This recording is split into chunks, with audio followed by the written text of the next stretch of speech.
Bueno, iniciamos el siguiente vídeo del tema 5, en el que vamos a hablar de las funciones. Vamos a seguir hablando de las funciones que tiene el programa de la BIOS.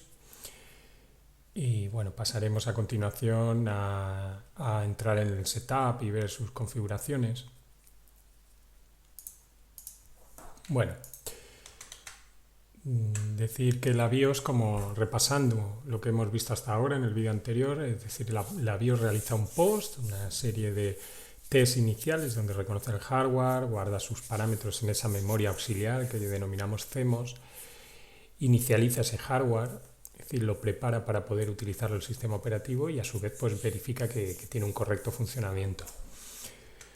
La BIOS nos permite, después de que ha hecho el post, lo siguiente que va a hacer es lanzar el sistema operativo, es decir, una vez finaliza la parte de post, lo que va a hacer es buscar el sistema operativo en el dispositivo de arranque. El dispositivo de arranque va a ser el disco duro, el disco SSD, y busca ahí dentro del disco duro donde esté el sector de arranque del sistema operativo, es decir, una parte del disco donde aparece, donde tiene el cargador del sistema operativo. Entonces le pasa el control a esa y lo carga en memoria esa parte del disco duro para que ya el sistema operativo a partir de ahí controla el sistema.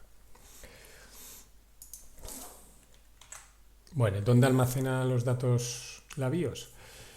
Esa memoria auxiliar que he comentado antes se denomina CMOS. La BIOS, cuando hace los posts, detecta el hardware que tiene y bueno, pues tiene una configuración ese hardware, unas características y todo eso que la BIOS durante el arranque detecta. La BIOS en sí es un programa que se denomina firmware, y ese programa lo que hace es todas estas funciones que estamos comentando: chequear el hardware y pasar el control al sistema operativo. Bueno, pues de ese chequeo de hardware también lo que hace es inicializar, hemos comentado antes, y a partir de ahí pues necesita unos parámetros de configuración de ese hardware que detecta. Esos parámetros de configuración para que vaya más rápido y si queremos hacer cambios, estos cambios no se pierdan, es decir, la BIOS tiene una configuración por defecto, pero luego podemos hacer cambios. Bueno, pues todo eso necesita una memoria que se pueda escribir. La BIOS inicialmente se pensó que no se pudiera escribir en ella, es un programa fijo más que ciertas actualizaciones cada cierto tiempo que hay que actualizar la BIOS, pero pueden ser actualizaciones largas, cada 2-3 años, ¿no? Entonces, lo que sí que puede ser más común es hacer esas pequeñas modificaciones en los parámetros de la BIOS, del hardware. Bueno, pues todo eso, la BIOS tiene una memoria auxiliar que se denomina memoria CMOS. Es una memoria CMOS por el tipo de tecnología con la que está haciendo, en la que se realiza CMOS, aunque últimamente ya la memoria CMOS también está dentro del mismo chip que la BIOS o en el chipset del sistema y puede utilizar la tecnología NAND flash también del chipset o de la BIOS, ¿no? La memoria CMOS está alimentada por una pila botón. Esa es la típica pila que encontráis en la placa base. Esa pila, su función es que cuando apaguemos el ordenador, los parámetros que están almacenados en la memoria CMOS no se pierdan. A ver, si fuera una memoria tipo NAND flash, la pila no sería necesaria, pero realmente sí que se utiliza una memoria tipo RAM. Actualmente todavía se utiliza una memoria tipo RAM. Entonces, si encontráis la pila es porque es tipo RAM. Cuando se apaga se borra todo. Entonces necesitamos esa pila. He dicho que a veces va en el mismo chip en la BIOS, en el chipset, pero va con un tipo de tecnología que es que se borra una vez se apaga el sistema. ¿Por qué se utiliza ese tipo de memoria? Porque es muy rápida y no queremos que durante el arranque haya ninguna latencia en la escritura. Entonces, en vez de utilizar la memoria NAND flash tipo EEPROM de la BIOS, pues se utiliza una memoria tipo RAM, ¿no? Que se escribe y lee muy rápido. Pero claro, la desventaja es que se borra cuando apagas la corriente eléctrica, por eso necesitamos una pila para que lo mantenga. Bueno, si miráis, voy a cambiar al navegador, podéis buscar en internet CMOS, CMOS fijaros, CMOS Battery, que hablando de la pila, Dice Stands for Complementary Metal Oxide Semiconductor. Ese es el tipo de tecnología. Es una CMOS batteries, also known as non-volatile CMOS a battery powered chip. CMOS es un chip alimentado con batería, que es esta pila. Bueno, dice que ocurre cuando falla la batería, la pila. Settings will be lost. Los parámetros se perderán cuando el ordenador se apaga.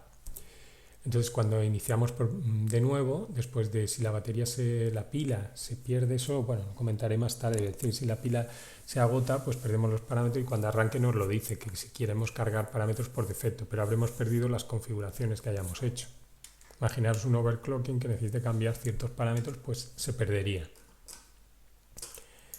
Así, CMOS battery, pues lo veis, la pila de la batería. CMOS Computer, pues CMOS Computer está integrado, veis aquí dentro de la BIOS, realmente en los chips de la BIOS, pues va incluido ese tipo de tecnología que se borra, que es volátil. Muy bien. A ver.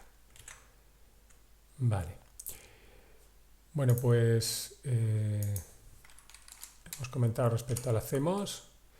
Limitaciones de la BIOS. Bueno, casi no ha evolucionado.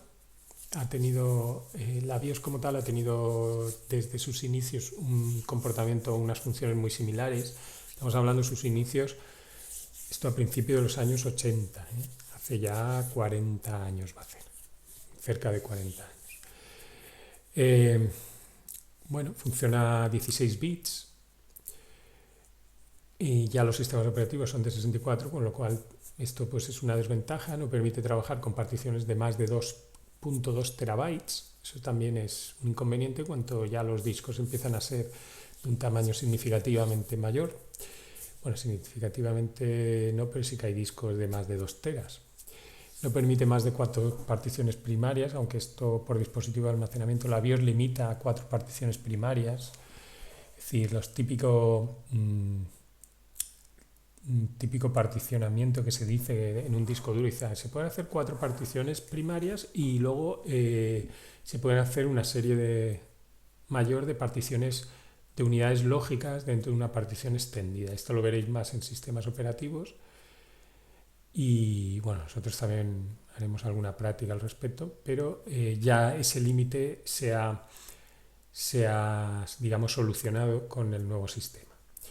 Pero la BIOS tradicional tenía este límite.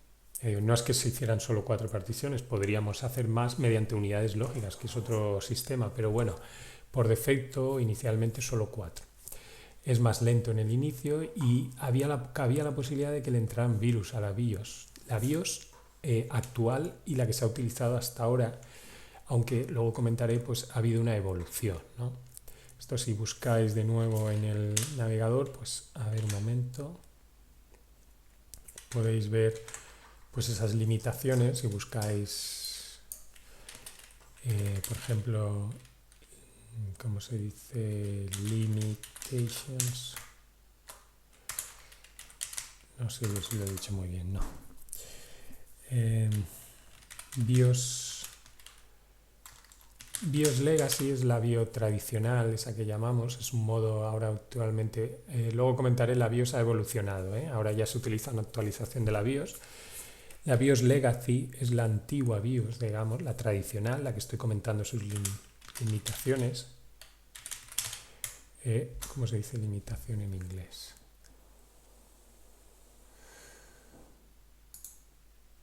A ver, un momento.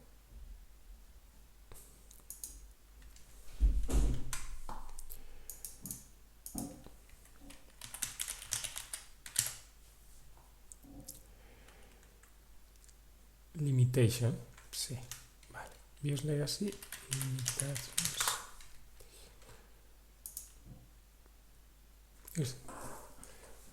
Bueno, what is Mode Legacy? El modo between UEFI. Ahora veréis, el UEFI es la evolución de BIOS.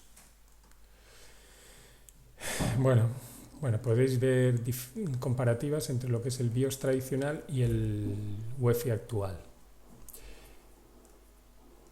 Habla en el arranque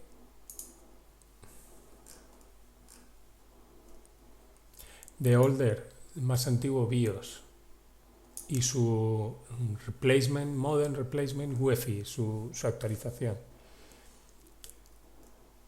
Bueno, pues esas comento que podéis mirar en inglés, Limitations BIOS y